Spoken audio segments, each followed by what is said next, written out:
Senator, good morning. It's good to talk to you. It's good to be with both of you.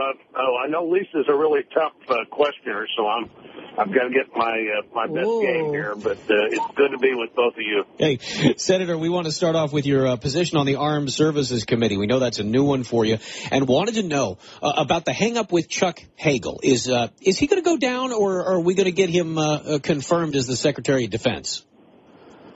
You know, there's still more information to look at. Former Senator Hagel, has been very reluctant to give the committee copies of speeches he's made in recent years, and there are some members that are insisting on more detailed financial information from him. My guess is that he probably becomes the next Secretary of Defense and will have more impact on how we defend the country than any Secretary of Defense has for 25 years or so.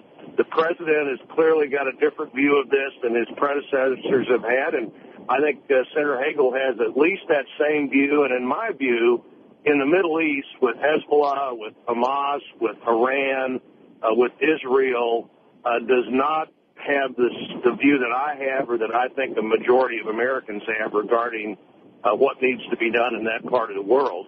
But I think the odds are better than not that he'll be confirmed, and I wish him well if he gets this job, because he's going to have a lot of impact on how we defend the country for a long time. Talk about the kinds of impact he's going to have, and are you saying that he'll have the impact because he'll go against what the president wants, or because he will do what the president wants?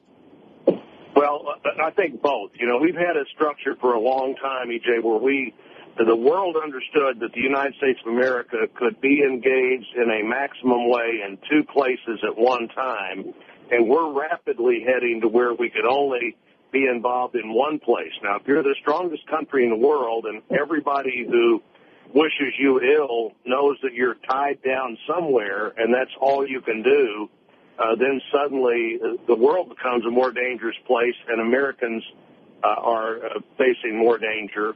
And Senator Hagel said things like he believed we could contain a nuclear Iraq. He later in the hearing tried to run away from that, but that's not my view. It's not the stated view of the administration. Iran should never be allowed to have nuclear weapons, and we should do whatever is necessary to see that that doesn't happen. Senator Roy Blunt on the KMBZ Newsline. Senator, let's talk about the confirmation hearings of John Brennan. A lot of the talk yesterday was about the drone strikes in the fight against terror suspects. Should there be more transparency in this program, especially in regards to civilian casualties? The drone strike, Lisa, I just left the Senate Intelligence Committee after a couple of years there and a longer period of time than that on the House Intelligence Committee.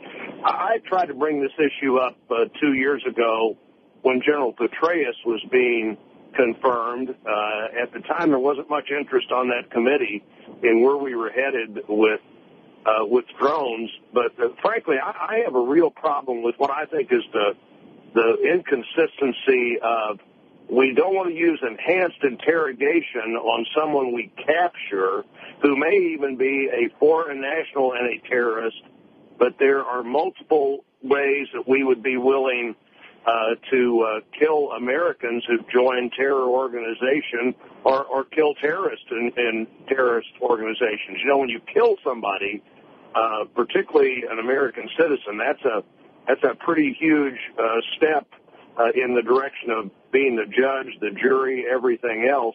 But you also don't get any information. You don't get their computer. You don't get their papers.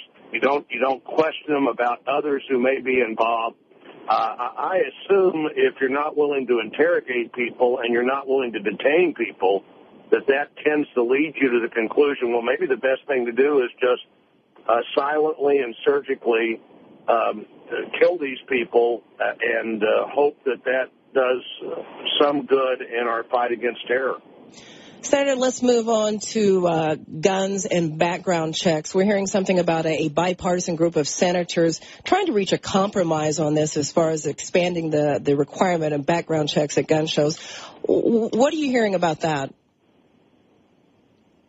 I'm not sure that the Senate can produce any legislation that changes this. I'm willing to look at it. I have in the past voted for ways to expand background checks at gun shows. I'm not for a law that would mean that two neighbors couldn't trade shotguns.